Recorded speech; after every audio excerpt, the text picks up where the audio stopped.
Additionally, we are also recommending our patients who are pregnant to also receive the COVID booster vaccines. And for me, it's super important, not only as a healthcare provider, but because I'm also pregnant and want to make sure that my pregnancy is as safe as possible.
The CDC is recommending that all adults receive the COVID booster vaccine.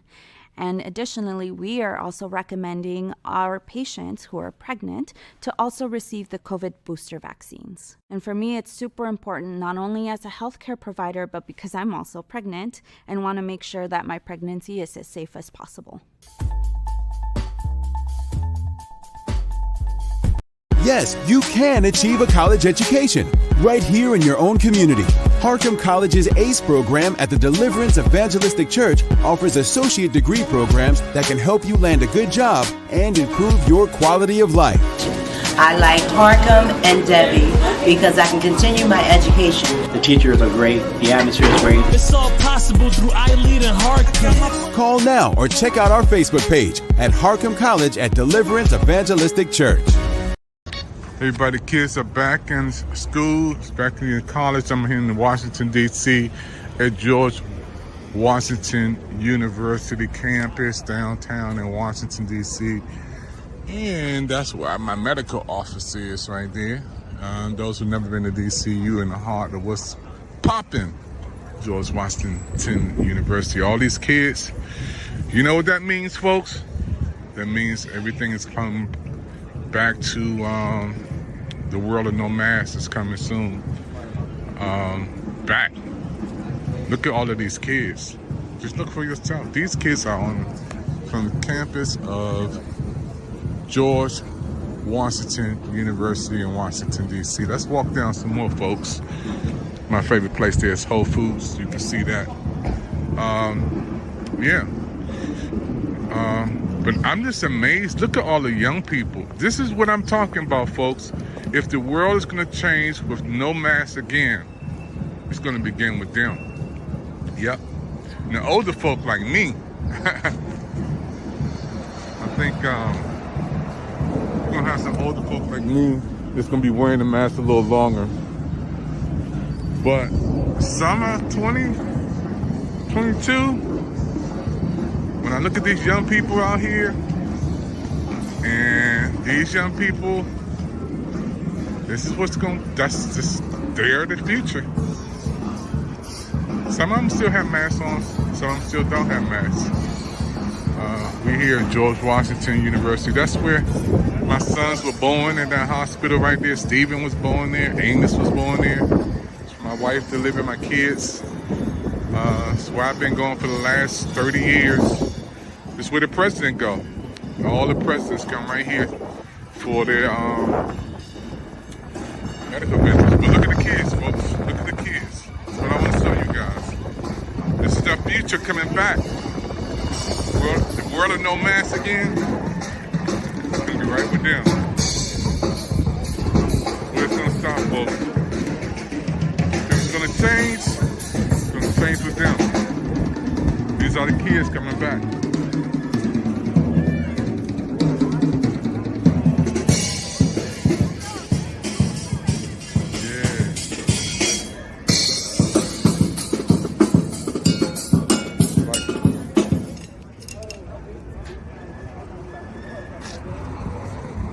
downtown Washington, D.C., folks. That's where it all popping and rocking. I love it, bro. See you, man. Do your thing, man.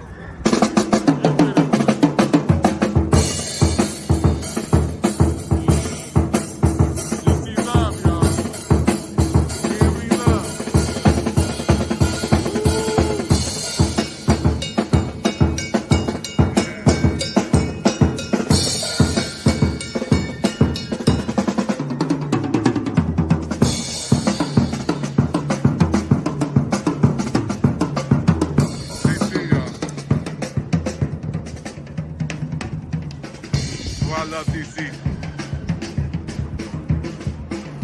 Because you got the love down here.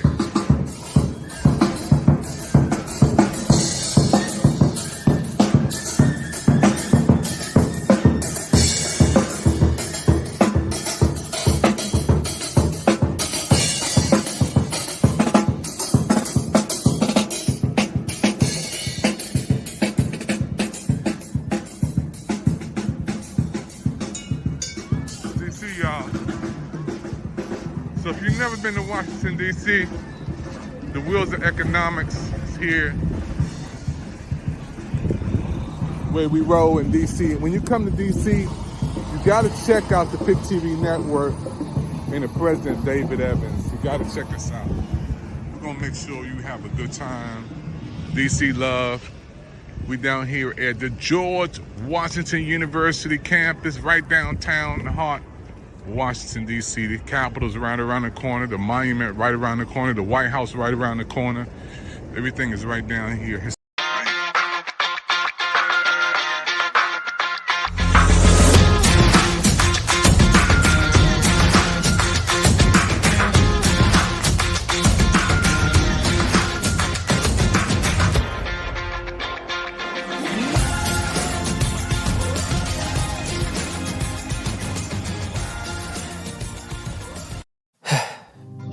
We've all been hurt at some point, even abandoned. Many of us have done the hurting ourselves. We get to the point where we don't trust anyone, nor do we feel worthy of being loved by anyone. Then there's that one person who just doesn't give up on loving you. Their love is unconditional. Their love stays long enough for you to heal. And then they promise to never leave.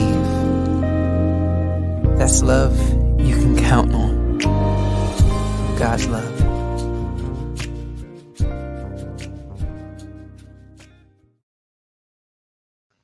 Hello, everybody. This is David Evans, President Pick TV Network. We have a brand new show popping and rocking just for you. And we want to thank everybody for looking at us today and watching with us today. Our brand new show, Hello America, live from Washington, D.C. Hello America is a television show right from the Pick TV Network, original, beaming across the world. We always like to welcome our audience, especially our international audience. So we want to thank our audience for coming in from Brazil, France, Colombia, Mexico, Panama, Paris, Peru, Argentina, Egypt. Daniel is there. Canada, Burke is there. Ireland, West Africa, United Kingdom, Germany, and United States. So we're literally on all around the world, and we have interpreters through Roku that is interpreting this presentation right now. You know, we're going to talk about a subject today that's really dear to my heart, because when we were doing a study on students mistreated in Ukraine, and I asked Brother Campbell to come in. Mr. Campbell is from the Pick TV Network, and he also is one of our co-founders with Pick TV Network. And we're going to talk about how African Americans are mistreated over in Ukraine. Hey, how you doing, Brother Campbell? How you doing, man? Fantastic. Thanks, Doc. How are you? Man, we're doing good, man. My heart is kind of heavy because, you know, we've been watching this war, and our hearts go out to all the families, no matter what your race, creed, color, background is. It goes out to everybody who's trying to flee for their lives. but I'm really concerned about the African American students that are there who stuck in. We have footage, and we're going to be showing that footage about how they are over there. You had talked about this issue even before we recorded some of this footage, how bad it is over there with us and people of color. You know, Ukraine is an interesting place, and for those who haven't been, it's you're not going to find a lot of melanated people walking around the streets of Ukraine. That's just to begin with. So that's just a fact.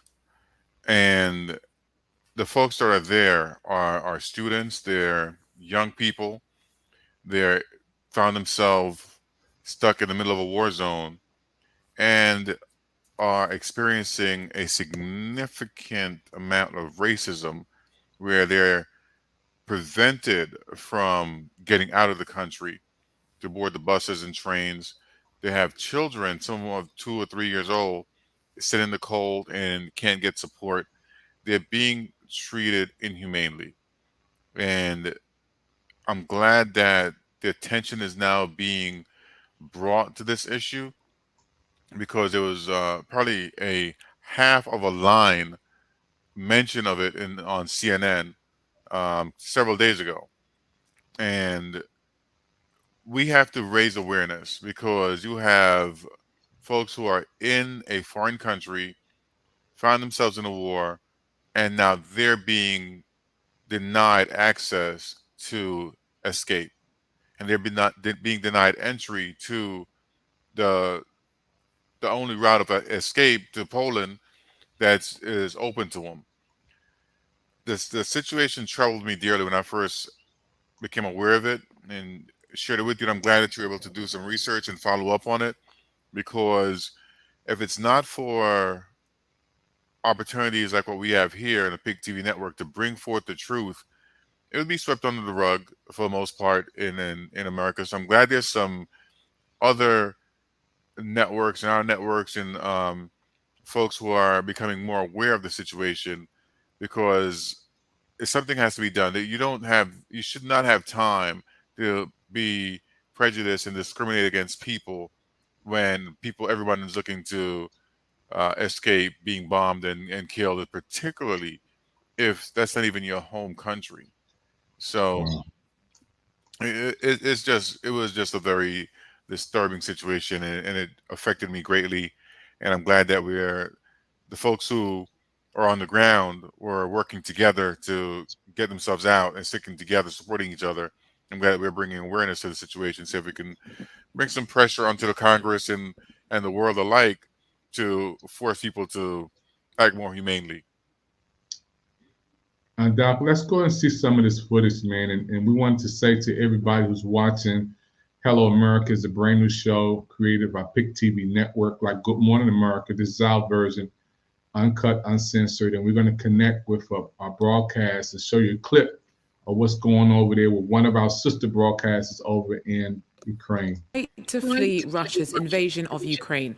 Leaders from the continent have said that they are disturbed at reports that African citizens have been refused crossing to safety over the Polish border. The African Union said that singling out Africans trying to escape war would be shockingly racist, and called on all countries to show the same amount of empathy to all victims of the conflict. Now, the reports add a disturbing dimension to the conflict that has sent 500,000 people flooding out of the country. Amongst them, Africans that hail from everywhere from Kenya, Ghana, Nigeria to Morocco and Ivory Coast. More than 20% of Ukraine's international students are Africans. Some say that many non-white people have been prevented from boarding buses and trains, refused entry into Poland, been forced to give up their seats, and been threatened with violence while stuck at borders. It was a very terrible experience for me. Like, last 10 days in Ukraine was very, very difficult for me. Like, it wasn't what I was expecting. The military there was very mean. They were just so mean to us, like as if we were no humans. No food, nothing, no support. It was just on your own. All they did was go to your embassy. If your embassy is not there, the rest they leave it up to you. We worked for like 12 hours with no food and nothing. You just have to. That was one of my worst experience. Like, the soldiers that was on duty that day was mean. They were just so heartless. Like, they treated us like animals totally. So they started chasing us away, hitting us with wood. And even, you can see they even hit my leg right here. Now, there are also some reports of solidarity and support for frightened Africans who have made it over the border. Poland's ambassadors dismissed claims of unfair treatment. Many African governments, meanwhile, have been scrambling to help their nationals escape. Nigeria has called for its citizens to be treated with dignity. Samuel Okoye has more.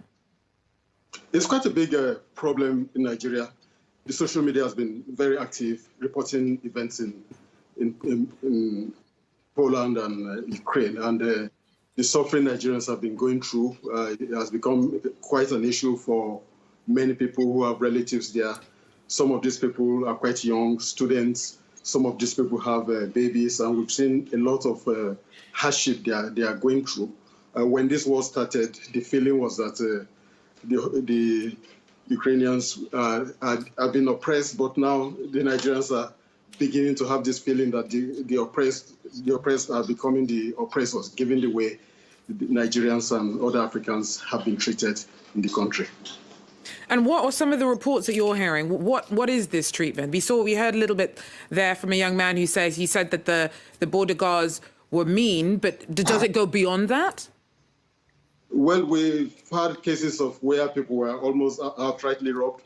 We hear of cases where Nigerians have been accused, termed to be Russians, even though clearly they are Africans, and for this reason they were beaten up that they are Russians, they are working for the Russians. We've heard of cases where women with children, babies, have been denied seats in trains, in buses. We've heard of cases where even those who had seats were being forced to give up these seats so that some other persons can take these seats. We've seen photographs and videos from bus stations, train stations, where you see all those that are left behind are just Africans, mainly Nigerians. So what's the response been from the Nigerian government? Well, the Nigerian government has been quite, has responded on this. It said everybody should be treated with dignity.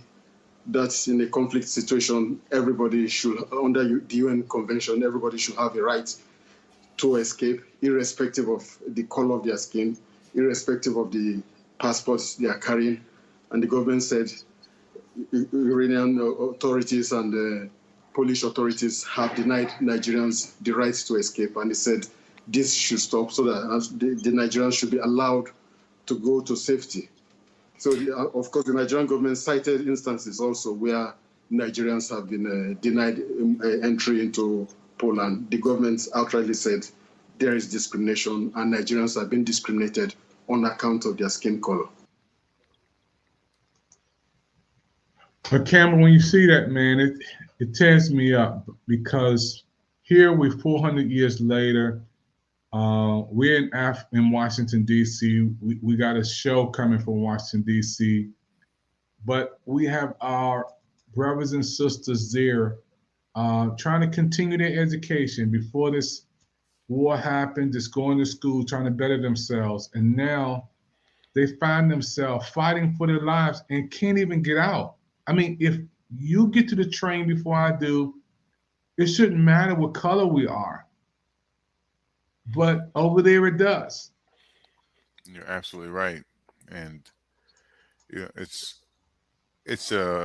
conflicting to have empathy for the people being bombed when they are discriminating and putting people that look like you. I could easily be in that situation. You could easily be in that situation.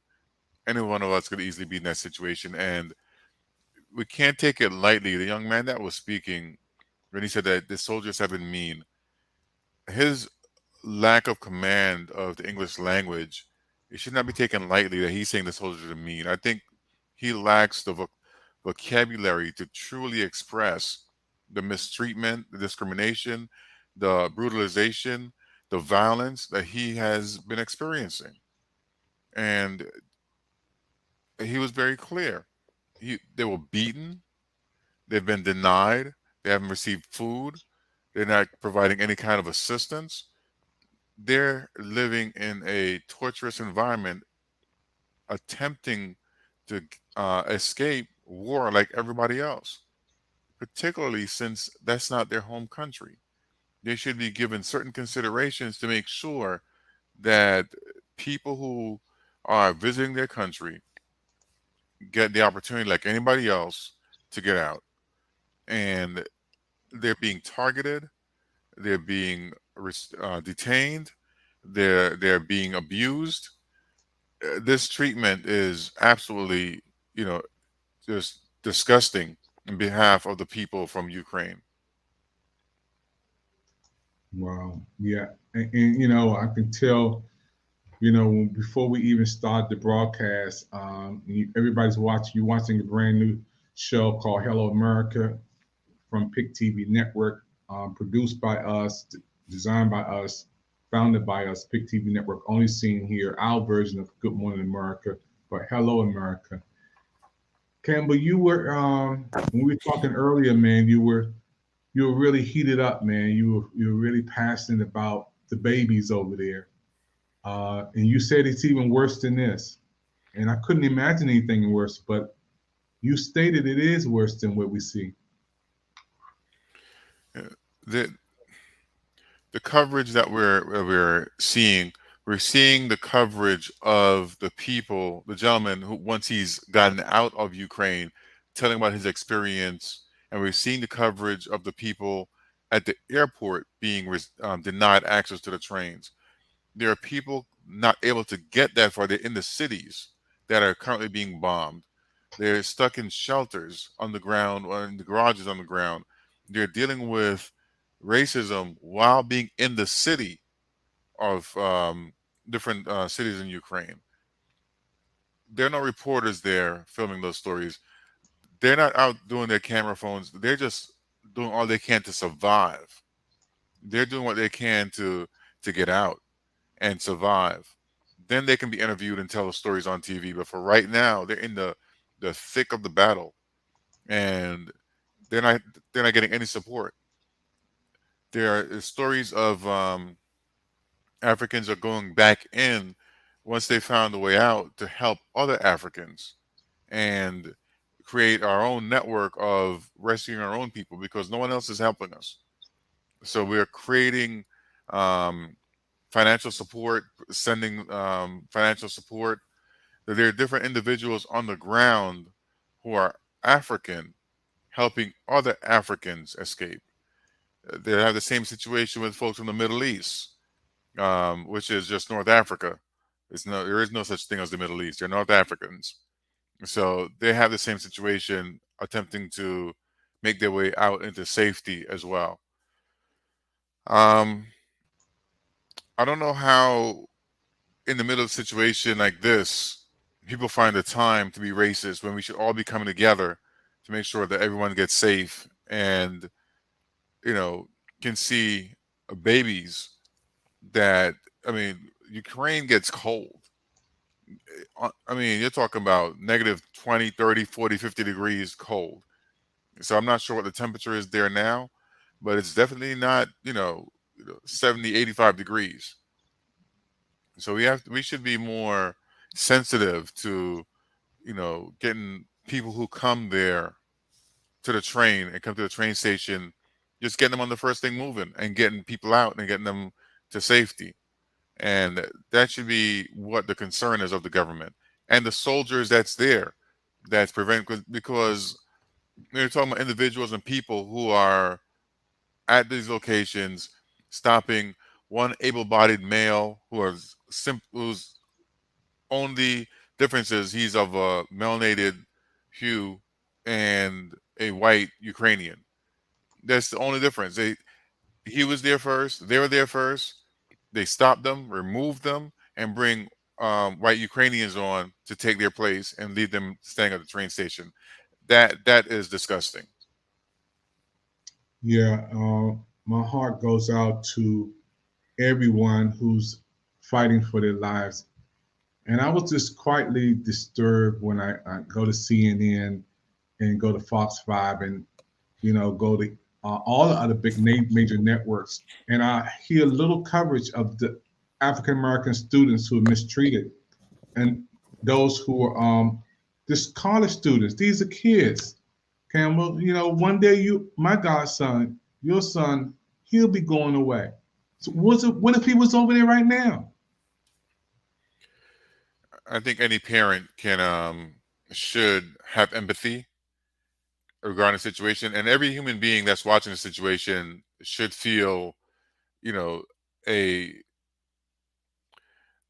should feel the pain that the Ukrainian people are feeling because they're being attacked by Russia. They're being invaded. They're being occupied, and they're doing all they can to fight back. But at the same token, the African students are not their enemy, and they're fighting their anger, their racism, their hatred. It's all coming out for whatever reason. Instead of everybody sticking together to save human life, they're putting the lives of the folks who are there just to get an education, the kids who are there just to get an education, because we have to identify the fact that they are children. Most of them have not traveled before. This is the first time they're experiencing these type of conditions and going through these situations. They're there to get an education, and when people are visiting your country, you have a responsibility to make sure they're protected, safe, and taken care of. That's what we do here when we have visitors coming from other countries. We do our best to keep them safe, protected. They're kind of sheltered. So it just seems like it would be a courtesy to make sure that people who are visibly not from your country can, be protected and escape the brutality that's taking place in the war and the violence that Russia is bringing throughout the different cities in the country. Let's see if we can get a little more footage on this. I am just amazed. I gotta get the audio in here with them. But we have our brother, he's covering some footage here, how some African Americans are mistreated over in Ukraine. And you can see, as you see, they're still trying to communicate on the phone. It's just one of those things where you see so many African Americans again are just stuck. Continental Africans as well. Yeah. It's so. And this brother's telling his testimony, and while he's talking, I'm going to try and plug in the audio. There's going to be a bomb while he's talking about what's going on over there in his in this area. There's literally going to be a bomb that goes off, and he's going to run in a few minutes. When I saw this, it just touched my heart. Campbell, when you see this, man, I know it's heartening for you too, bro. When you see how this is a student, it's a young man. He's trapped. They can't even go outside. He says there's no food. There's no place to go. They just left him there in this area, and he just stuck. And while he's talking there, he's a Nigerian student, and there's going to be like an explosion that's going to go off while he's there, and amazing. No support. They're on their own. Yeah. And if you've ever traveled abroad, if there's ever a conflict that takes place, it's terrifying. Because if you're in your city, you know the escape routes, you know where you can go. You're at least, no matter how terrifying it is, you're comfortable because you're home. There's nothing like being in on a foreign soil that you don't know the difference between up or down, especially after the city's been bombed. You have no idea how to navigate your way around, and people are not courteous to say, hey, come this way, come with me, you're basically stuck and isolated. And you have to figure it out on your own. Yeah. Our colleague Kaya Kumalo is there with them. Kaya, some beautiful scenes coming out from the OR Tambo International Airport as the students arrive. Tell us what's been happening this morning. Well, that's right, Desiree. Very heartwarming scene here as the two students who were caught up really in those very ugly scenes in Ukraine. They've really just arrived in here. And of course, it's been a very agonizing experience for them. So I'm just going to go straight just to hear how they are feeling. So Nkateko, I'm just going to start with you. You're live on SABC News. How are you feeling right now? Finally, you're home after a very terrible ordeal. Yeah, it's been a 5 or 6 day trip. Minimum sleep. I feel quite overwhelmed, but I'm really glad to be home. We didn't think we'd be home, honestly. From being in trains to seeing bombs to being stuck in borders for -3 conditions, sleeping on the floor without having food. It's good to be home, honestly. Yeah. And let's hear from you, Mandisa. I mean, not a very good experience for you guys that you endured. As you said, like traveling for 4 days, not having proper food, no water, fighting for our lives, fighting other people, people trying to fight you, people stealing food, people fighting each other to get on trains, the racism at the borders, the low temperatures, freezing cold, us having to sleep on the street. Yeah. So it was a survival of the fittest. You guys make it. You have to run. Honestly, by the you need to know how to run. Yeah. By the grace of God. Yeah. And I must say, I must thank the people in Hungary, especially Peter. As soon as we arrived, the hospitality was amazing. We got taken care of, given food, water, shelter. That was nice to experience that kind of hospitality. And did you guys feel at some point that you were left in your own devices because the assistance really was not really forthcoming, was it? Assistance. All I just keep hearing all the time is send a list of names, send a list of names, just wait. Wait for how long? Because if we had waited until Monday to leave, Monday there's nothing. There's no school, our apartments are gone. If we did not leave Friday, we wouldn't be here today. If we didn't leave Friday. So you guys are back home. What are you going to do now? Sleep. Try and look for different schools. Like, we are fourth-year medical students, so we don't know what's going to happen now since our university is deteriorated. Our city is done. There's nothing. Rubbles. It's dire. It's really, really dire. I must say, that might be hard. Like, we're trying to apply. That'll be what I'm doing here. All right, guys, we're going to leave it for now. But Desiree, I'm just going to see if we can speak to the mother just to hear her. How is she feeling right now? She was telling me about a very traumatic experience she had to endure as well. So, Mama, right now, how are you feeling? Your daughter is finally home. You were telling me about the flight you had to try and get and experiencing all kinds of hardship. How are you feeling at this point? I'm so relieved. I'm so relieved, and I thank God they are here. I can see them now. Physically, I can see them. I thank God. That's all I can say. How was that experience when Mandisa was sending you the voice notes right in the thick of one of the very unprecedented time, right in the war? It was very difficult for us as a family, but we had to pray and trust God that He is protecting them. Not only Mandisa, all of them. I was praying for all of them. I was even praying for the whole of Ukraine. So God is so wonderful. God is so wonderful. He's so faithful. Yes, all I can say, I thank God.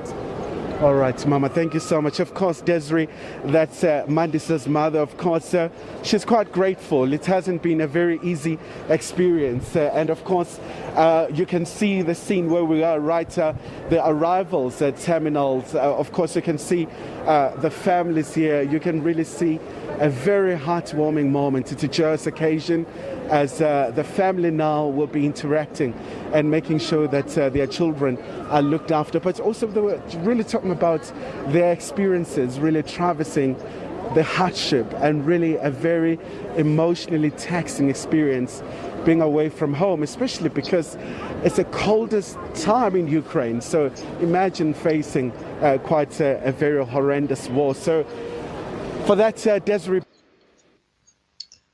Well, Cam, when you see that, man, we sleeping in warm beds tonight. We got food in our icebox. We have clothes to wear. We have fresh water to take a bath. You have 2 kids at the house and a beautiful wife and taking care of mom. They said they had to sleep on the streets. They said they didn't have food to eat. She said if they hadn't left on Friday, Campbell, they wouldn't have got out. That's 2 out of the thousands and thousands of ones who's still trying to make it where they are. It's -3 degrees in Ukraine. And, nights get colder.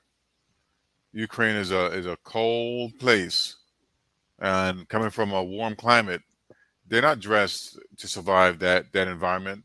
They don't have the right gear to survive in the cold. They're wearing a hoodie and a couple clothes underneath. They just don't have. The government and the folks there should be doing all they can to address the visitors that they have in their country so they can get them out, evacuate them. They can't go to the embassies. Most of the embassies have been evacuated. And unfortunately, there aren't much resources. I'm glad the trains have still been running in Ukraine. So the trains are going back and forth. The buses are going back and forth. But they're experiencing racism in different areas once they leave Ukraine. So it's not a smooth transition once they get out of Ukraine. Getting out of Ukraine in itself is a challenge. But apparently the entire journey to get back home is challenging. Along the way, they're experiencing some very difficult and challenging times. And I just hope that the governments take this opportunity to reflect on how they're presenting themselves, how they're treating visitors.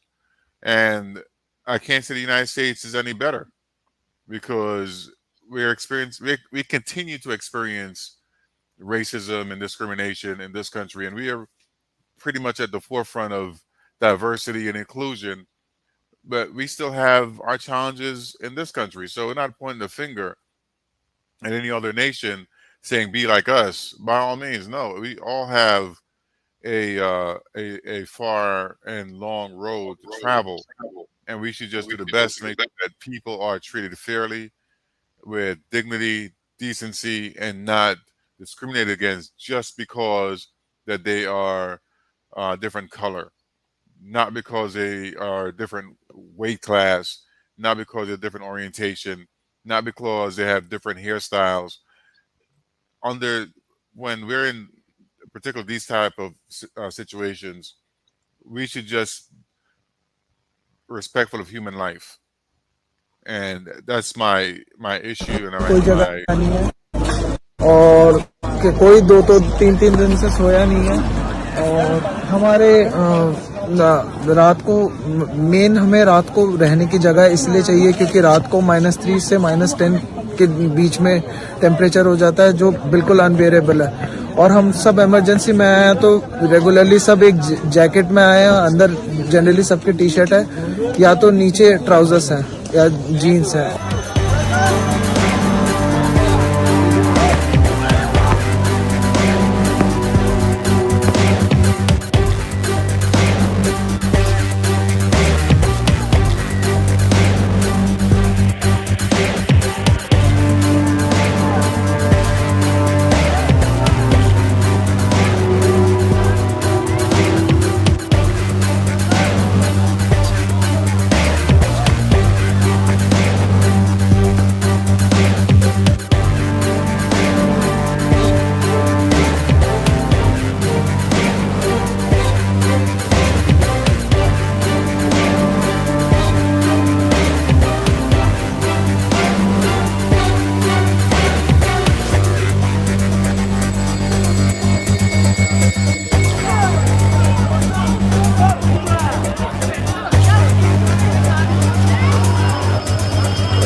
You know, I was listening to the government's call upon India to get in the fight, call upon India to get into Ukraine and send soldiers and get involved with the war.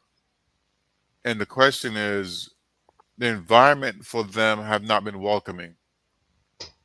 You know, you can't discriminate against people, attack people, beat up on people, and then ask for them to help you in your crisis, particularly while you're going through your crisis.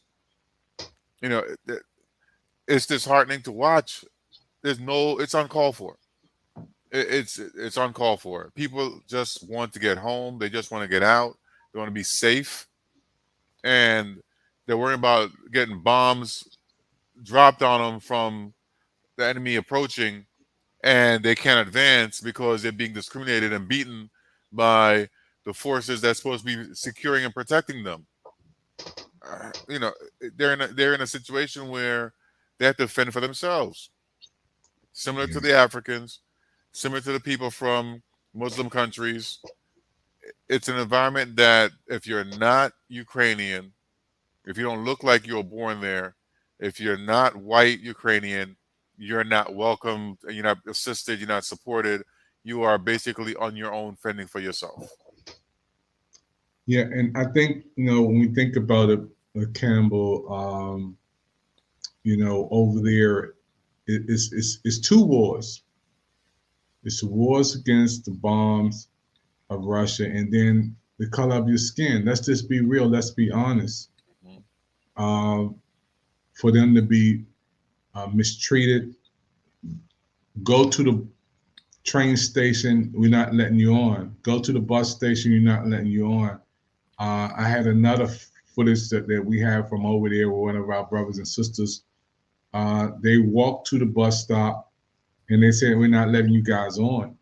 And the next, you know, you have to walk the rest of the way. The rest of the way was 8 hours, no food. Yeah.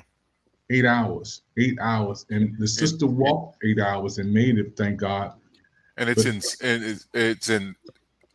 -3, -10, 18, 20 degrees, 10-degree weather. It's not pleasant, you know. And if you're not dressed for it, if you don't have the right shoes on, if you don't have, you know, insulated pants on, if you're not wearing layers, it is not an easy journey. You know, it's harder to walk in when it's colder. The air is thinner. You're carrying, you know, bags. It's not an easy walk. It could be a march of death for, you know, a lot of people. And unfortunately, it's not just the war and the bombs and the guns that's going to kill a lot of our people. It's going to be conditions that they were forced into. Yeah, that's big, man. You know, when we were getting the footage for this presentation, man, I was just so disturbed because I knew, you know, I've been watching the news and watching this, you know, everything here. But when we turn on the major networks, we don't see a lot of the footage that we're showing on PIC TV network tonight. Nope, we don't. Matter of fact, we don't see too much of anything. I was going to show this young lady in a minute. That they are showing about what's going on over there from the African American perspective, and there's so many students again that they're, and just to be a student, you know, a student in the location, and you go to get your education, and you don't expect this to happen. Look at the mom with her baby in her hand, and you talked about that earlier today. You know, you have people with African American who have babies, and look, they said there's a train station right now, and they can't get on. They can't get on. They won't let us on. It's just unbelievable. It's just unbelievable being denied entry at the borders. Campbell, we from Washington, D.C. You've been on Capitol Hill. you fought for different things. This young lady talking about how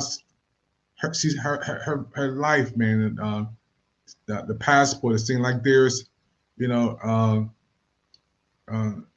Indians are second Africans, and she's talking about her story. This man has a baby in his hand, and it's just so many people who are hurting there. And again, I just think fair treatment with everybody. Look at these brothers outside the train station, Campbell. Just trying to get on. There's gunshots going on. Indians were saying the wars were guns shot at them, beaten. They tried to get to port. Hundreds of thousands of people. How far can you walk before your legs give out? How far can you go without food and water? With children. Like I said, they're putting folks on the death march. The members of Congress were recently in Ukraine, and I don't think this was an issue that was brought up. We have to. Ukraine is getting $1 billion from the U.S. government. They're getting resources and support from NATO countries, and they're getting other resources from different explorations in African countries. So they have relationships with the countries that the folks have been stuck or being mistreated in. I think the governments of these countries need to demand that they get their citizens out. It needs to be a priority. I know when anything goes on in any other country, we go to the embassy first and get out first. If we're stuck, they have arrangements to make sure that we get across the board. There should be some type of protocol in place to make sure that instead of folks being discriminated against and getting beaten at the border, instead of shooting warning shots so they can go back, everyone that gets there should be welcomed. Everyone that gets to that border should be treated with dignity, should be provided sanctuary, should be provided relief, water, blankets. That's what our donations, that's what our Red Cross, that's what the UN, any support that's being sent over, that's what it's there for. It's not labeled for Ukraine use only. It's there to support and assist the people that come across, the refugees and anyone else who's escaping, displaced persons, anyone else who are, escaping the war. And that's the bottom line. Aid and support doesn't have a color on it. Yeah, I think the images that we see speaks for themselves when we see so many people fighting for their lives, and my heart goes out to students. I'm a former high school teacher and college teacher. In the chat is just help, please, can you help us out, please, can anybody help? There's parents there, there's children there, and they're trapped there, and it's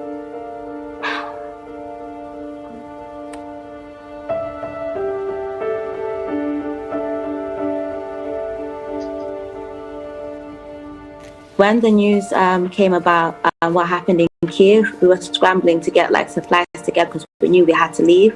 The next day, there were sirens that went off, so we immediately decided to leave. We left everything, and we headed to the border of Romania.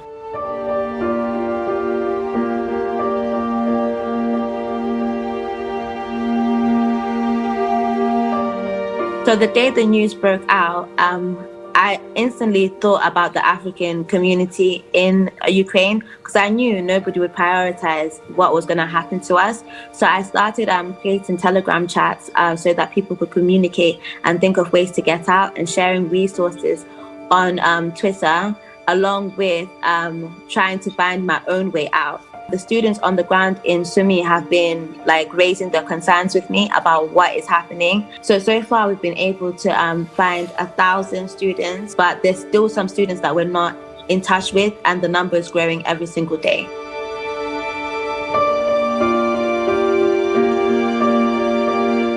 So currently they're all packed into like little areas in hostels together because it's not safe. We've been told that they're now running out of food.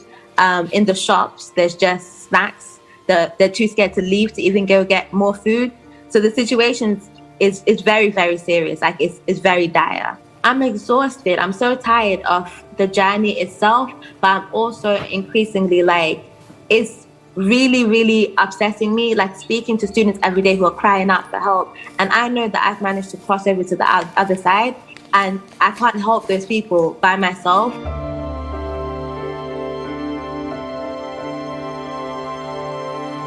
We realize that trying to put the buses together ourselves without any support from any convoy or anybody who can assure their safety out of Sumi, we may be actually putting their lives in danger. So now we're just trying to raise awareness of the situation and appeal for help at the powers at be.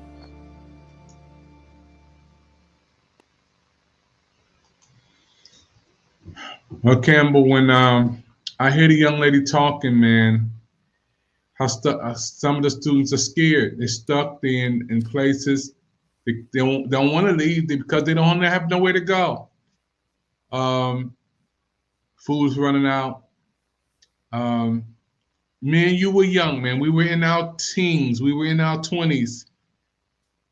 But we never faced nothing like that before. Did you see all the people at the train track, at the train station, Campbell? Yeah. I think all the evidence that we've seen this evening supports all the claims that you've heard we've been talking about. We didn't make this story up. We didn't not assuming that this is what's happening. We're seeing evidence, clear evidence of it by people who are on the ground. You know, we're hearing it directly from them. It's the situation that the government, the military, the police have created, have exacerbated the need and the circumstances that the international students found themselves in. They can't stay where they're at because they're being bombed. They don't know which direction is up, down, north, south, east, west, because the city's been leveled. If they go the wrong direction, they're running into the arms of the Russians. Who are the aggressors that's coming in, killing people and mowing down cities. And when they do find their way to the exit to get out, instead of being welcomed and supported, they're detained, whipped, beaten, starving, frozen. They're in a no-win situation, so they're doing the best they can as children. And it's important to point out the fact that they are children, because 12-year-old melanated child is considered an adult. So these are children. We have to identify the fact that they're not professionals, they're students, their studies. This is probably their first time getting away from home. So they're in a situation that we have to call out those governments and people who are pretty much detaining and terrorizing African folks and melanated people, African Americans, international students, Indian, Muslim, all forms of discrimination, prejudice, racism, brutality at the hands of the Ukrainians need to be addressed. At the hands of Poland needs to be addressed. At the hands of other actors that are receiving these visitors and people being displaced, it needs to be addressed. They need to be called out and be held accountable for their actions. Wow. When I hear the young lady talking, man, I want to salute this queen because she's going beyond the call of duty, man, to tell the story and to share the information to the world, man. And thank God for social media like Twitter and other things that we can still communicate and tell our story. We here in America, we got the biggest networks in the world, multi-million, billion-dollar networks. CNN, we see it all over the world. NBC, Fox 5, CBS, all the major networks. But yet still, I haven't seen one story, not one story with this young lady in it. Not one. Not one. You know, when you watch U.S. news, American news channels, you're being bombarded with certain images and a certain point of view. You know, Al Jazeera does a great job of mixing it up. International channels, we have to be able to tap into the world. There's things more important than what's taking place solely in the United States, because we live in a global world. What happens in Ukraine affects us directly. That's right. When I put gas in my tank, Doc, I put $20 in and it didn't even move, Campbell. The needle didn't even move. It's because you're driving that tank. We have to. I explain this to children. You're not competing with the person sitting to your left or to your right. You're competing with somebody in another country that is hungrier, or more hungry, more determined, more seeking a desire for change, more so than you if you're not serious about your education. So we can't say Mexicans are coming to take our jobs. They're not coming. The U.S. invited them to come. We said this is the greatest country in the world with the best opportunities. They would be stupid not to come. They can come, work, support their families, because whether it's Caribbean doctors, Caribbean nurses, Mexican farmers, European house, what are they called, helpers, people coming from all over the globe. And if they did not come here, this country would have to do what they did in the beginning to be great, which is put everybody back in slavery who were of our color and complexion. What made this country great is the contribution by Germans, Italians, Polish, Africans, Caribbeans, Asians. That's what makes this country great.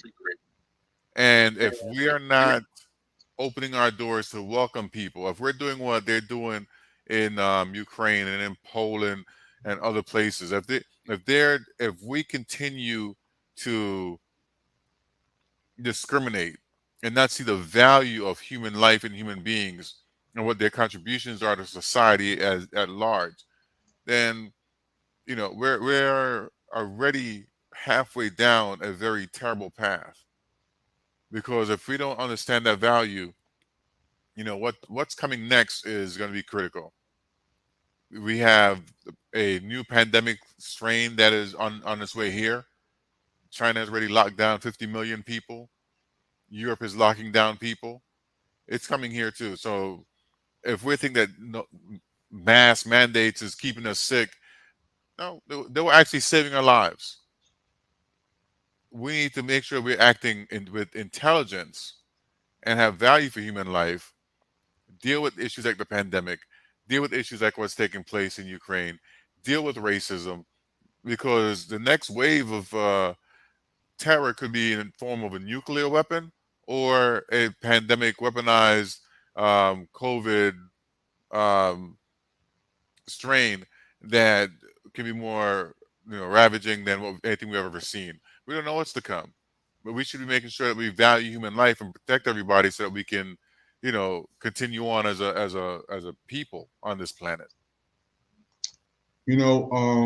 Everybody watching a brand new show on Pick TV Network, exclusively for Pick TV, with Pick TV, by Pick TV.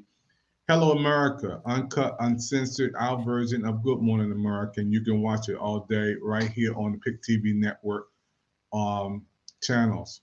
Brother Campbell, you were with me at the MGM 14 months ago when we started Pick TV Network. Me, you, your wife, and she said a list of channels that we can do with show names, and you put the first seed or the first pack of money and said make it happen, because I didn't have it. Why is it so important for Pick to stay alive? Why is it important for us to have our own network? Why is it important for us to be able to do what we're doing through Pick? I think you touched on it earlier. Whether it's CNN, MSN, ABC, NBC, all the major networks and everybody's familiar with. If you have an idea for a documentary, an idea for a show, if you're performing, if you want to read your poetry, you're not going to be able to get on those shows. You need to they have their own set of programming, their own guidelines. With Pick, we're in a position where we can find room for you. You can get a chance to express your viewpoints. You can actually turn on Pick and see 4 Black women who are medical students or doctors or surgeons have conversations about their background and their experiences, so you can learn from them. You can turn on Pick and see, 5, 10, 15 Black men sitting around having conversations about the direction and flow of being a Black father, Black husband, Black in America, the issues of police brutality.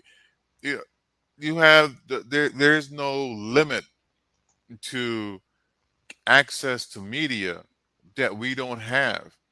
And if we don't have access to media, we have to rely on somebody else to tell our story from their point of view. I think Denzel said it best in one of the interviews. They were asked, why did he need to do something like a Black movie? And he said, it's not me doing a Black movie.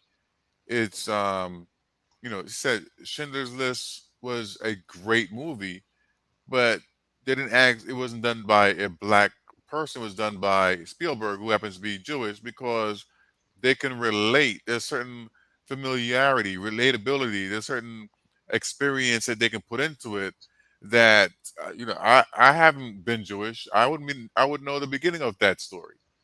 I wouldn't know the beginning of their walk. I wouldn't understand their challenges and their oral history and what's been passed down through tradition.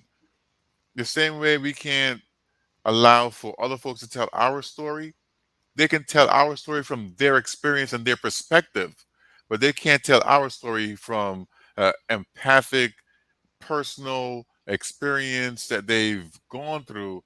They can only tell it from what they perceive would be or could be your experience.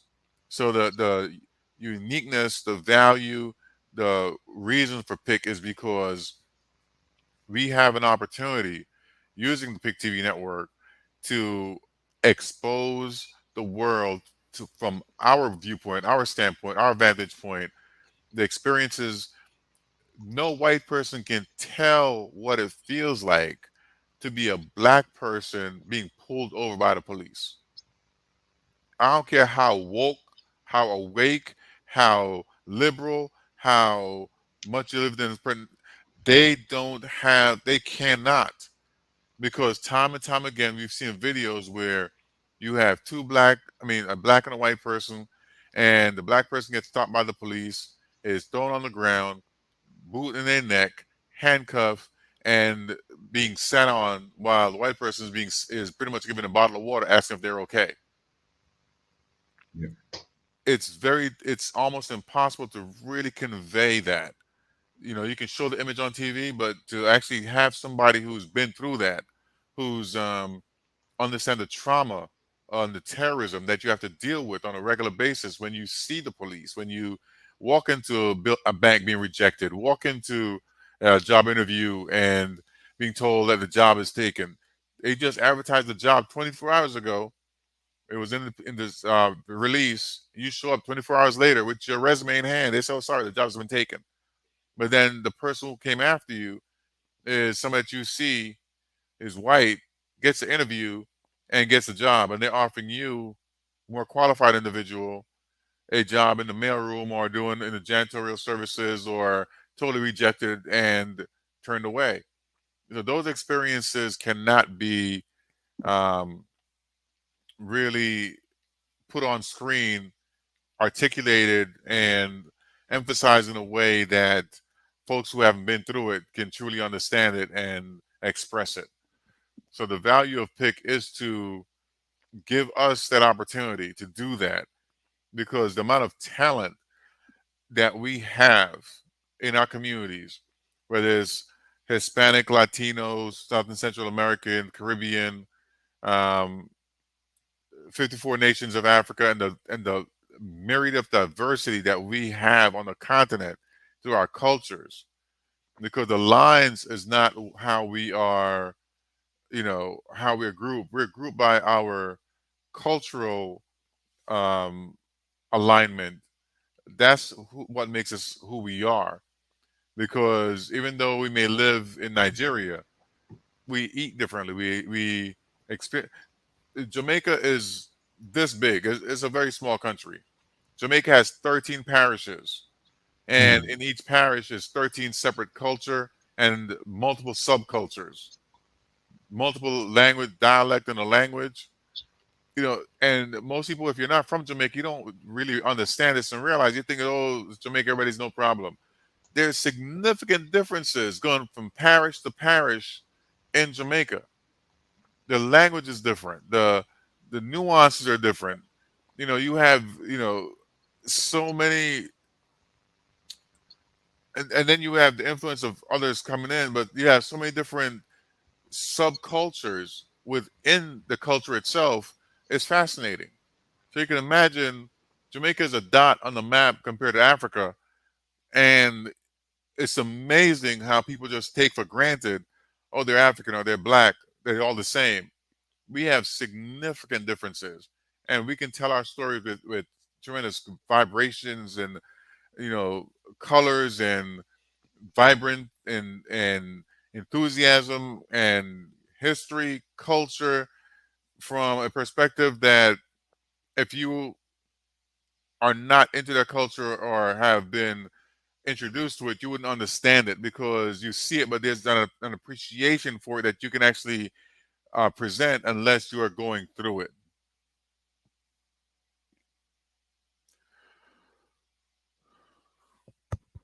You muted yourself. Yeah, man, I got so caught up in hearing you talk, man. I was just like, let me just soak this in. Let me take something in too. Folks, you're watching a brand new show on PIC TV Network. My name is David Evans, founder of PIC TV Network, and my co-founders with me today, Mr. Campbell. We're talking about today a real heart-touching subject, the students who are being African-American students or African students mistreated in Ukraine. And we showed you some images, and we hope that everybody look at the replay. Show it to everybody you know. This is a brand new show. Again, hello, America. This is our show, created from the nation's capital, where I've been all my life. You see the Capitol back there. This brother been there. I'm right here. I work right down the street from the Capitol, and this is my home, and it will always be my home. I love Washington, D.C. I was born here, and I have brothers and sisters and family here. I grew up in the D.C. public school systems, so this is my home. But when I think about people who are fighting for their lives, and this kids, and we talked about this earlier, when you're a student in school, you're young. We've been in our 20s, we've been in our 30s, 40s. But when you're young at that age, you don't understand it. You don't understand why. You don't understand all of what's going on. All they're doing right now is trying to fight for their life. And I think if you at the train, before I do get Brother Campbell, you should be able to get on. If you walk 4 hours to get to the train, and you should be able to get on. But that's not the case. That's not the case. Yeah, I think a lot of the women and children have already been let out of the country. So at this point, there's not even a justification to say that they're saving room for women and children, particularly when you're watching able-bodied white Ukrainian men walking past you and taking a seat on the transportation that you were either denied or removed. And the reason how they told you is, well, no more, or women and children only, or it's full, and they're letting folks walk right past you because there's footage of it. You know, so these stories are not, anecdotal. There's actual footage, and I think the message is getting out. People's cell phones, using social media, and to be able to utilize our medium to help bring awareness and bring attention and bring action and hopefully relief to the folks that's there. And I'm glad that we're able to have this conversation and highlight this. The people of Ukraine are suffering, and we want to get them the aid they need, but we also need them to act responsibly, without hatred, discrimination, and in a fair manner. Campbell, we have a Twitter audience now, and our Twitter audience is a major audience, and that Twitter audience is Jada Pickett, 1.6 million followers. Will Smith, millions of followers. Bill Gates, 57.5 million followers. Steve Harvey, 4.5 million followers. Barack Obama, our former president forever, 1.3.2 million followers. Kevin Hart, 37 million followers. Elon Musk, 78 million followers. Jamie Foxx, one of our greatest persons we love in comedy, 4.6 million followers. Kamala Harris, our first African American vice president, 19.5 million followers. President Biden, our president today, 33.9 million followers. Warren Buffett, 94.7 thousand followers. Mark Zuckerberg, Jeff Bezos, founder of Amazon, 3.7 million followers. Tyler Perry, 6.5 million followers. Oprah Winfrey, 43.2 million followers. LeBron James, 51 million followers. But if we're not going over there and doing something to help these brothers and sisters over there who are being mistreated, Brother Campbell, the numbers, it's just numbers. They don't care about the names that we just saying. If I need help, if I need food, if I need some water, who's going to help me to make it to the next place to save my life? Are we getting bigger and bigger, but are we getting better? It's a difference. And I'm happy for everybody who we're reaching through Twitter, and we have these addresses and people who we just loaded up because we're on Twitter now. And I hope somebody see these messages out of these millions of people. Because this is not about me or you. And we didn't make this up, just like you stated. If we help another person come out who's stuck there, who's afraid to go out the dorm, there's no more food left. They don't know what to do, they're shell shocked.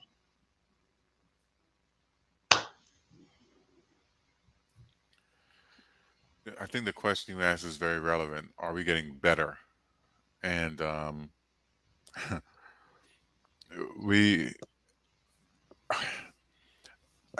would like to say that we have to acknowledge the power of one, the power of the individual, the power of the person, because America was on a particular trajectory in the world under the Obama administration.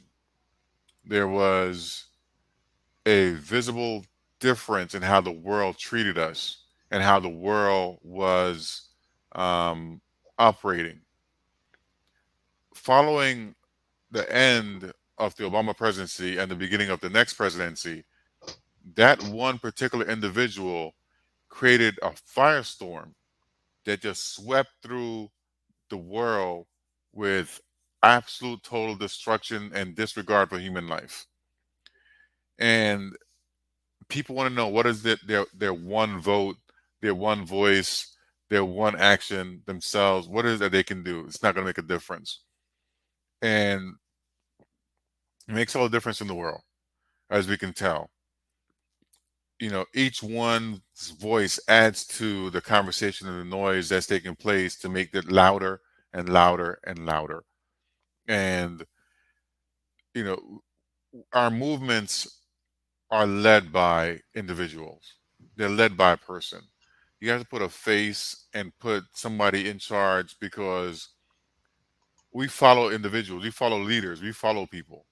And if we have the right message, people will follow that leader who's giving out that message. I think being able to utilize our platform to identify what's taking place, and now a call to action in which we would have everyone that's watching get on their Twitter, their Facebook, and whatever social mediums that you may have access to. Get on your telephone, call, post, repost information about making sure that the African children, the children from Asia, and Muslim children, African Americans, return safely and are not being discriminated against while the war in Ukraine is taking place. We have to call it out and call out those countries and call out those leaders. And if they're asking for our support, you can't ask for our support in your time of crisis while you are terrorizing our citizens. It doesn't make sense. So whatever platform that we have access to, whatever platform that we're posting on, we're tweeting on, we're, scrolling on, we need to be commenting. We need to be making sure our voices are heard, that we see what's taking place, and we're not supporting it. And if that continues, our governments will not be allowed to continue to support those governments in their fight against the invasion and the war, because we have to take a firm stance. If we don't, then we're saying it's okay that what's taking place, it's okay. I don't respect myself enough, and I'm going to commit myself to join on the forces of oppression to support the greater good, and what's going on with the individual, it's not important. And we can't continue in that way. So we have The chat is just speak out. help, please. Can you help us out, please? Please, can anybody help? There's parents there, there's children there, and they're trapped there, and it's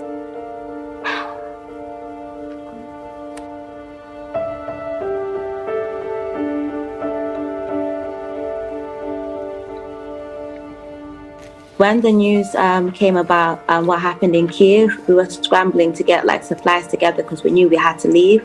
The next day, there were sirens that went off, so we immediately decided to leave. We left everything, and we headed to the border of Romania.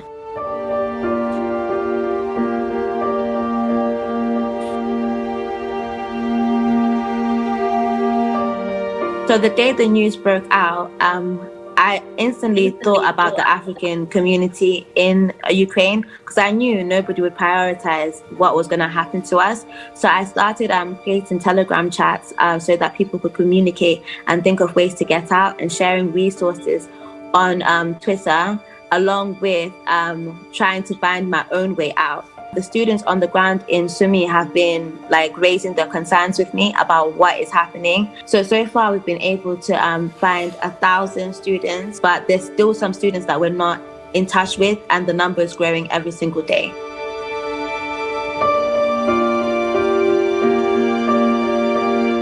So currently they're all packed into like little areas in hostels together because it's not safe. We've been told that they're now running out of food.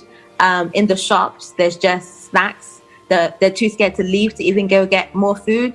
So the situation is very, very serious. Like it's very dire. I'm exhausted. I'm so tired of the journey itself, but I'm also increasingly like, it's really, really upsetting me, like speaking to students every day who are crying out for help. And I know that I've managed to cross over to the other side, and I can't help those people by myself.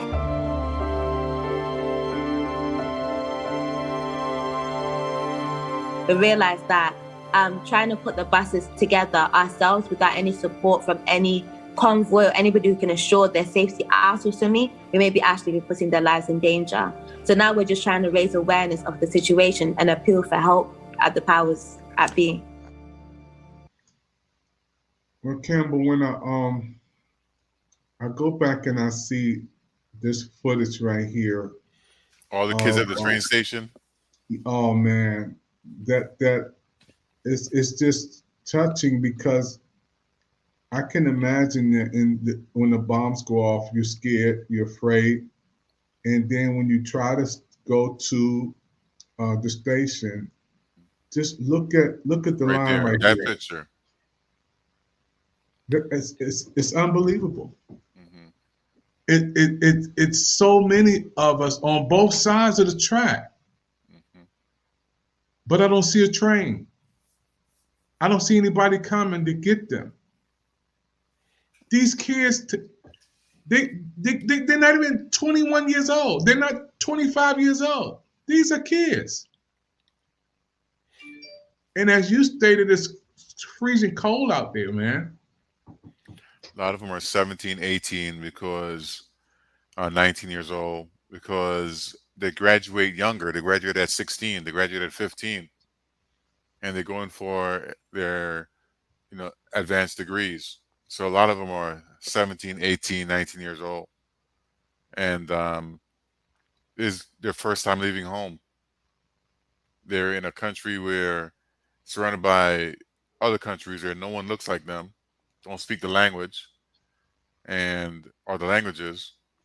So it's a dire situation. They're doing the best they can, and we need to advocate on their behalf so that they can get the support they need to get to safety and get home.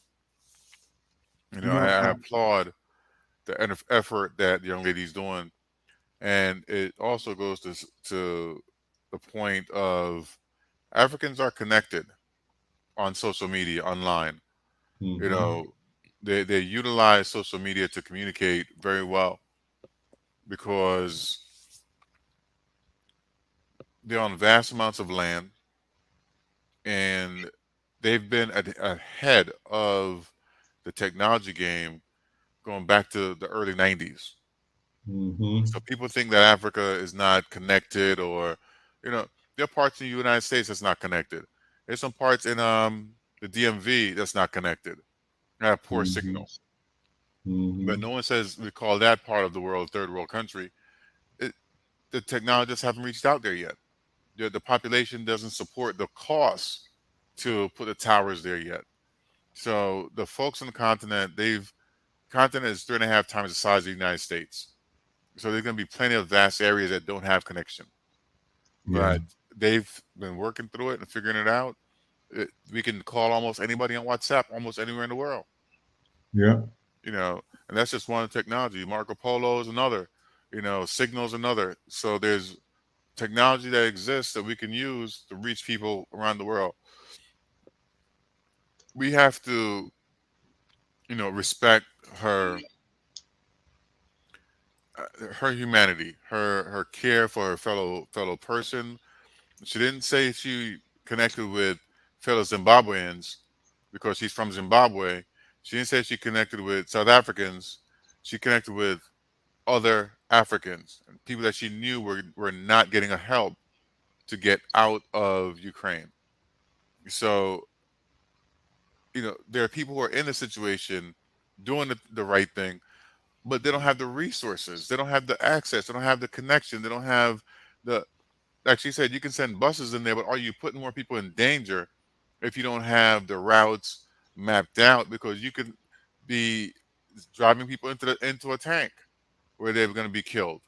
So the government of the Ukraine need to step up and make sure that the citizens from, or Muslim, who are African, who are Asian, can get out safely. Then they can get the support of the rest of the world, because they can say, man, the way that you took care of everybody to make sure that everyone was safe, we have to go in and now protect and take care of you. That's what would happen.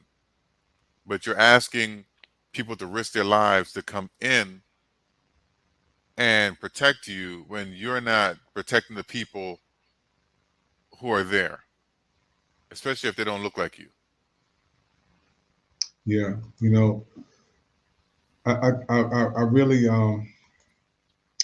think that this show tonight, Hello America, with this birthing this show, and I think it needs to be shown all over the world. First of all, it's not about Pick TV Network. This is bigger than our network. This is a life-saving information presentation, not put together by us, but you heard the stories of the people who are over there. The young lady who still trying to reach back and get others. As I stated to my brother Campbell, who's with us with Pick TV Network, my co-founder, we're gonna sleep in a warm bed tonight. I'm gonna go upstairs, get in a nice warm bed. If it's cool or cold, I'll turn the heat on. They don't have that. How can you go to the bathroom when you've been walking and there's no bathroom to go to? When there's no food to eat? When you have to walk 8 hours to get to the next place to stay alive? And we're not even talking about the senior citizens or, and our heart goes out to everybody. I want everybody to understand one thing before we close this broadcast. We are praying for everyone, every family in Ukraine we're concerned about. Young, old, rich, poor, Caucasian, African American, everybody. But our presentation tonight is basically for the students. We're reaching out to see how we can throw a lifeline out and help the students who are trapped there that we don't hear too much about. But Cameron, we heard it from them. Precisely. We heard it from them. It doesn't get any more clear than that. This is segment one. Brand new talk show on Pick TV Network, Hello America. We're going to come back. We're going to close this broadcast out because we've been going for an hour and almost 30 minutes now, but it's not enough. If you want to help and you want to get involved, you can call the Pick TV Network. You can chat in as you look at the replay of this. Do what you can do. And just think about if that was your daughter, if that was your son, if that was your loved one there, what would you do? And just thank God we have a network where we can go uncensored, uncut, where we can have our 60 channels and we can create a channel like Hello America where we can showcase our version of our presentation from Washington, D.C. all over the world. Because you do know what happens here in Washington, D.C. affects the world. You know who sleeps in that building behind me. Where the Lord is. We talk about the power of one, and Dr. Evans, you are a pastor, and you created a network of 100 pastors across the United States, like almost 2 in every state, and would have your monthly conference calls. And the power I saw in that network is how if somebody was in New York or somebody was in California, somebody was in Illinois, and you had pastors in those states. So if somebody needed help, when the hurricane took place in the Bahamas, and the disaster in Kansas and those areas, you were able to mobilize trucks with But Rev Campbell, police. Rev Yeah. Campbell, look at this text we just got in, bro. Do you see that? hmm What does it say? Thank you for raising awareness on this issue here in Africa by Cheeto. I think Cheeto's in South Africa. We're praying for you, bro. We're praying for your families. Anything we can do. This is the power of us having this. And I think it all boils down to this moment right here, Bud Campbell. While we did this presentation, and it's about what 1 o'clock in Washington D.C. time, and in the morning, we decided to come on around 12 midnight to do this show. In Africa, I don't know, it's about daytime over there. 6 a.m. And we couldn't go to sleep tonight, bro. This brother said, look at his response, Bud Campbell. Yes, he is in South Africa. Yeah. We're reaching South Africa, folks. And he just said, thank you, communicating with us. And what he says, Brother Campbell, 7:35 there. I wish we can get you on, bro. We can send you a digital link. If we can get your email, I would love to bring you on live with us in Washington, D.C. and have you on. This is what it's all about. Campbell, when we started this broadcast an hour ago, I never thought we would have someone on from over in Africa and saying thank you for raising awareness in our issues here. I never thought that. I never thought that brother would come on and link into our conversation. What a powerful, powerful media source that we on live around the world. And now we have a brother chatting in from YouTube saying thank you for wearing awareness on what's here in Africa, 7 o'clock in the morning. But that's the power of media. We could be on here talking nonsense. We could be on here miseducating people by talking about something that's not factual. We could be making stuff up, doing movies that are fantasy. But we choose to deal with the current issue that's facing the people from Africa, Muslim folks, and Caribbean people in Ukraine. Because there were Jamaicans that were stuck in Ukraine and couldn't get out as well. So being able to use this platform to raise awareness, to touch people, 6 hours away in the continent, to touch people 12 hours away in other parts of the world, to ask them to email us with the information how they can be, figure out how they can be helpful, who we can connect them with, and what can be done.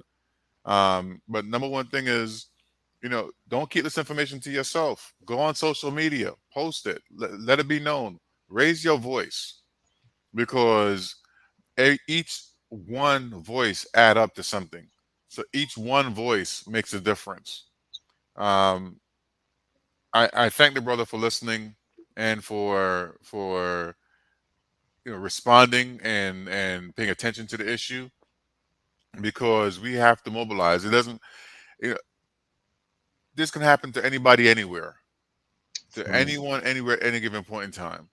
We saw the buildup happen in Ukraine, and we kind of had more time to plan, and but evacuating that many people under any circumstance is going to be challenging. But imagine if it was a terrorist situation that were on the seas from anywhere in the world. It can happen with terrorism. Imagine if it was a natural disaster that would happen anywhere in the world with a flood or a mudslide, or any other type of disaster, or an accident that caused a nuclear or some other meltdown to take place. We have to look out for each other in a way that first, humanity first. We're all on this planet. We all need to live together, work together, and figure it out. You know,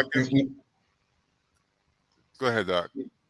I said when I'm listening to you, bro, you always was telling me, and I think that when we talked about this in MGM, when we created this network, you talked about how great this network would be, and I really didn't believe it was going to be as big as we're looking at tonight, Campbell.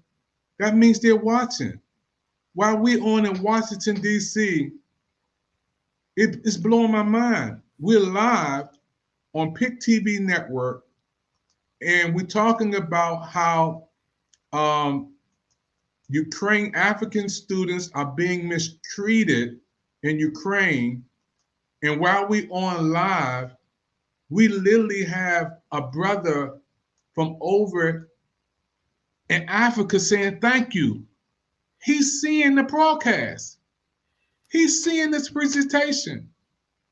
If that don't touch you, I don't know what, you must not be alive. You know, you have the country scrolling on the bottom of the screen that the broadcast is taking place in, where Roku has a presence. But you know, since we are on the internet, we are in the world. But going back to that, almost every single country on that list I've traveled to, and getting a chance to talk to people from those areas and from other parts of the world, I know how much they value anything coming out of American media, because we have so much freedom in this country. We take it for granted, and they don't have the kind of freedom, that they don't have the kind of opportunities, they don't have the kind of access that we are exposed to. So much so that even people that's from Washington D.C. never been by the White House, you know, never been by the monument, haven't been to the museums. We take it for granted. People in New York don't go to the Empire State Building or the Statue of Liberty. You know, people in California only go across the Golden Gate Bridge when they absolutely have to. You know, so no matter what beauty you have in your city, in your state, we don't take advantage of it. We take the opportunity and we kind of skirt it away. But in other countries, they don't have that opportunity. So when they do get a shot, they go all in. They give it their all. Giving people an opportunity to get access to the media like this on Pick TV, to be able to be broadcast around the world, is an opportunity that they would not have if we were not present. Wow. Being able to have their voices heard, get their viewpoints involved in the conversation, you know, we take it for granted because we have freedom of speech. A lot of people have been locked up in other countries because they think they have freedom of speech. You don't have the First Amendment. You know, you don't have a constitution. You know, so the rights that we take, talking back, you know, being disruptive in some countries, that's 5 years in jail automatically. As you can see on Russian TV, just saying war, that gets you 15 years. You know, so we take for granted all the freedom that we have, and we don't maximize the opportunity when we get it. Wow, man, that's amazing. You know, I'm just blown away at our comment from our brother from over in Africa. You know, saying 7:37, and we want to communicate with you, brother, and whatever we can do to help over there, or help you, or help any of the students. We're gonna do our part with Pick TV Network. Please, if you can, and I want my brother to know that our prayers are with you. It's with the families there. You know, I know you guys over there are strong, and if you can just click and play, you see some information there on the Pick TV Network about our information, about our phone number, about our contacts. You know, we would love to talk with you and have you on live with us in the States here in Washington, D.C., with me and Brother Campbell. Campbell, I just think, man, thank God for this broadcast tonight, man. We sacrificed to stay up late to do this broadcast because it's going to be shown all over the world. And it is morning where he's at. And I believe that somebody else going to see this broadcast, somebody else want to contribute to the broadcast or whatever. We want to do some greater things. But everything you've been telling me for the last 2 years, I see it now. How big our network is and how much we're going to reach people. I see it. It's coming alive right before our eyes. You know, the growth, the organic growth of the network is something I've always envisioned, because I see where, you know, when you build a base from the ground up, you know, running campaigns and doing grassroots events and getting people from the ground up, it has so much value because they become a part of you. You build customer loyalty. There's a reason why advertisers target children, because once they introduce the product to the child grows up with an understanding of what the product is, and now they take ownership of that product and they carry it with them and give it to their children. You know, we want the people watching PIC to grow up with us. We're new. We're a year and a half in. You want them to grow with us, to build with us, to take ownership, to get their own programs and do things that lead to, you know, the freedom of information that will make, you know, kind of even level the playing field. Wow. It's amazing, man. Our colleague Kaya Kumalo is there with them. Kaya, some beautiful scenes coming out from the OR Tambo International Airport as the students arrive. Tell us what's been happening this morning. Well, that's right, Desiree. Very heartwarming scene here as the two students who were caught up really in those very ugly scenes in Ukraine. They've really just arrived in here. And of course, it's been a very agonizing experience for them. So I'm just going to go straight just to hear how they are feeling. So Nkateko, I'm just going to start with you. You're live on SABC News. How are you feeling right now? Finally, you're home after a very terrible ordeal. Yeah, it's been a 5 or 6 day trip. Minimum sleep. I feel quite overwhelmed, but I'm really glad to be home. We didn't think we'd be home, honestly. From being in trains to seeing bombs to being stuck in borders for -3 conditions, sleeping on the floor without having food. It's good to be home, honestly. Yeah. And let's hear from you, Mandisa. I mean, not a very good experience for you guys that you endured.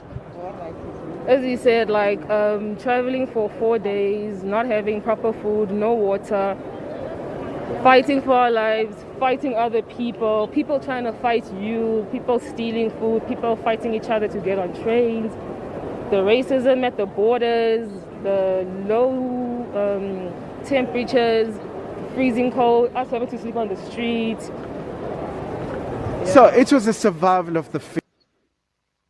Guys make it. You have to run. Honestly, by the you need to know how to run. Yeah. By the grace of God. Yeah. And I must say, I must thank the people in Hungary, especially Peter. As soon as we arrived, the hospitality was amazing. We got taken care of, you know, given food, water, shelter. That was nice to experience that kind of hospitality. And did you guys feel at some points that you were left in your own devices because the assistance really was not really forthcoming, was it? Assistance. All I just keep hearing all the time is send a list of names, send a list of names, just wait. Wait for how long? Because if we had waited until Monday to leave, Monday there's nothing. There's no school, our apartments are gone. If we did not leave Friday, we wouldn't be here today. If we didn't leave Friday. So you guys are back home. What are you going to do now? Sleep. Try and look for different schools. Like, we are fourth-year medical students, so we don't know what's going to happen now since our university is deteriorated. Our city is done. There's nothing. Rubbles. It's dire. It's really, really dire. I must say, that might be hard. Like, we're trying to apply. That'll be what I'm doing here. All right, guys, we're going to leave it for now. But Desiree, I'm just going to see if we can speak to the mother just to hear her. How is she feeling right now? She was telling me about a very traumatic experience she had to endure as well. So, Mama, right now, how are you feeling? Your daughter is finally home. You were telling me about the flight you had to try and get and experiencing all kinds of hardship. How are you feeling at this point? I'm so relieved. I'm so relieved, and I thank God they are here. I can see them now. Physically, I can see them. I thank God. That's all I can say. How was that experience when Mandisa was sending you the voice notes right in the thick of one of the very unprecedented time, right in the war? It was very difficult for us as a family, but we had to pray and trust God that He's protecting them. Not only Mandisa, all of them. I was praying for all of them. I was even praying for the whole of Ukraine. So God is so wonderful. God is so wonderful. He's so faithful. Yes, all I can say, I thank God. All right, Mama, thank you so much. Of course, Desiree, that's Mandisa's mother. Of course, she's quite grateful. It hasn't been a very easy experience. And of course, you can see the scene where we are, right? The arrivals at terminals. Of course, you can see the families here. You can really see a very heartwarming moment. It's a joyous occasion as the family now will be interacting and making sure that their children are looked after. But also they were really talking about their experiences, really traversing the hardship and really a very emotionally taxing experience being away from home, especially because it's the coldest time in Ukraine. So imagine facing quite a very horrendous war. So, well, Campbell, so, man, we have to close this broadcast, but we got to do another segment.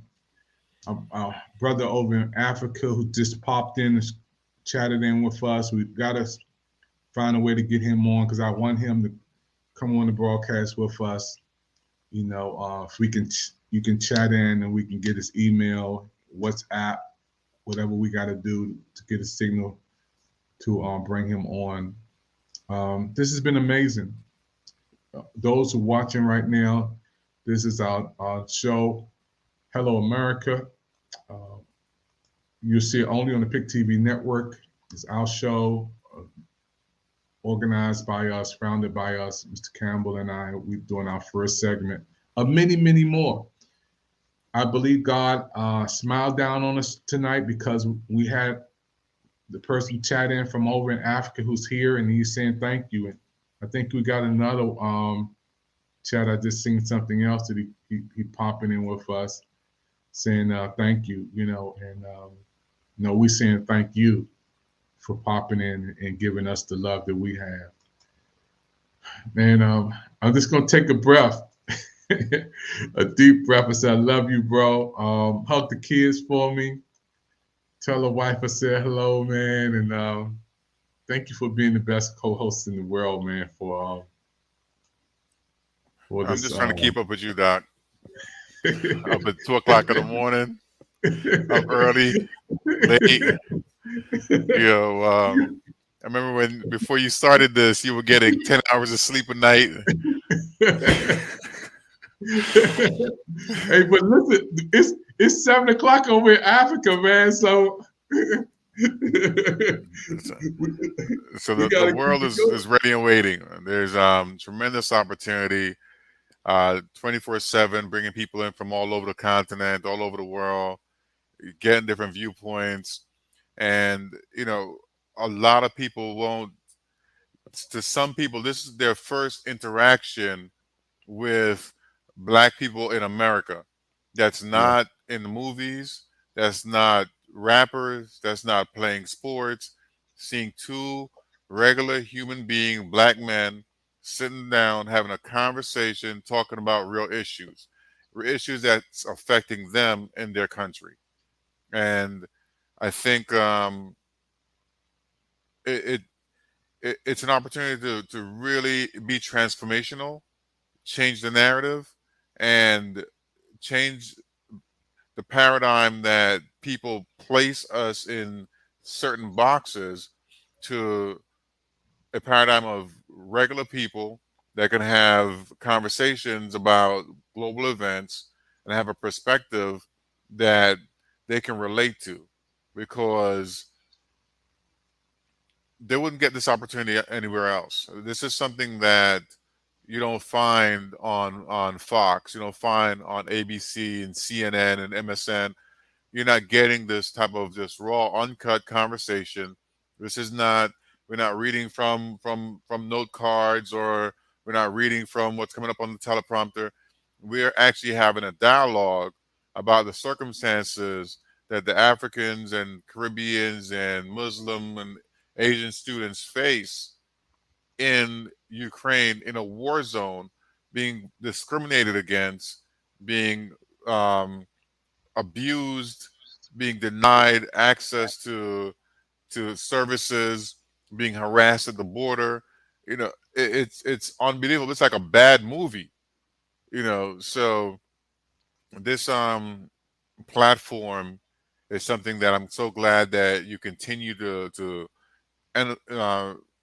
invigorate, to energize, to just pump your all into it, so that we can continue to grow and moving on to our second year and adding, I think, more content from around the globe to bring a new dynamic, new life to what it is that we've created here. So I just appreciate you so much, and thank you for your continued injection of yourself into the entire network. So, and thank your family for sharing you with us as well.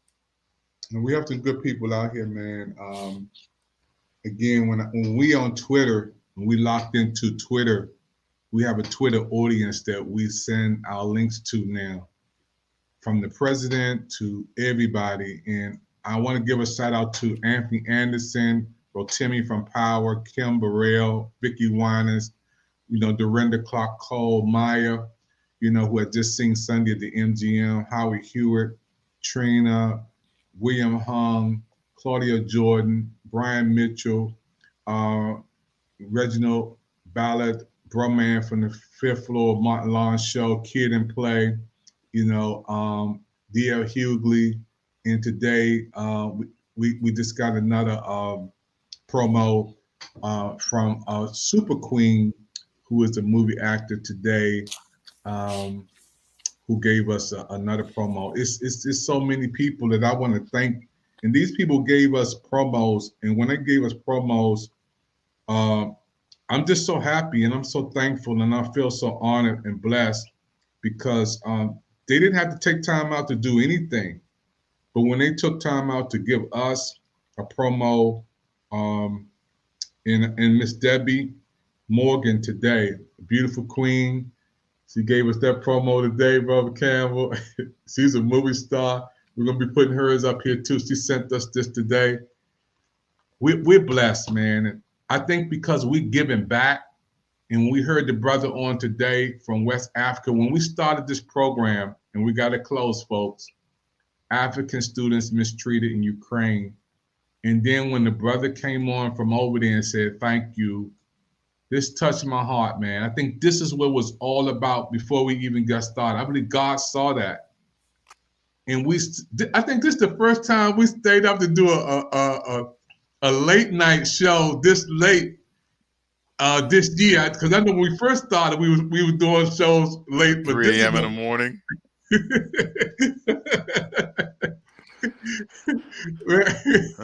But this is so important. We didn't have an outlet. There wasn't an outlet for us to convey this. And I think when I first brought it up to your attention, it was like, we do have a network and we have to get the word out about what's taking place. But for the most part, most people are just watching it saying, wow, that's sad, and feel they can't contribute or do anything about it. And I just want to go back to the fact that when you had that network of pastors, and you have access to people from around the world, and to be able to reach out to someone and say, hey, can you, I have somebody there, can you help them? We can use that very same network, serve as a conduit to bring information back and forth so people know, instead of going to Poland, maybe head to Hungary and stop here along the way. We're going to use this channel to send donations so that there's food, blankets, and clothing. All these things can be done. We're in a position where we can actually do these things and connecting with people who are on the ground and then adding to the networks that they've already created, so we can make sure that they get the supplies that they need. They get the information in real time that they need so that they can actually travel safely and get back home to their families. It's all done. Hey, everybody, thank you for watching our brand new hit show on the PIC TV network, Hello America. My name is David Evans, and my brother, Mr. Campbell, is here, and we're going to see you next time on the show. It's been great. It's been awesome, and we're praying for everybody over in Ukraine. We're praying that peace will come your way real soon. God bless you. Until we meet again is our prayer. That's Desiree, back to you in studio. Absolutely, Kaya. Thank you so much. Let's take you back. It's good to see people come together. It's good to see people be blessed. We've all been hurt at some point, even abandoned. Many of us have done the hurting ourselves. We get to the point where we don't trust anyone, nor do we feel worthy of being loved by anyone. Then there's that one person who just doesn't give up on loving you. Their love is unconditional. Their love stays long enough for you to heal. And then they promise to never leave. That's love you can count on. God's love. Count on me. Don't be worried. Cast all your troubles away. Wherever you're going, just know that I'll be there. Count on me. Put on your smile. No need to frown, 'cause I'm here. Just look to me.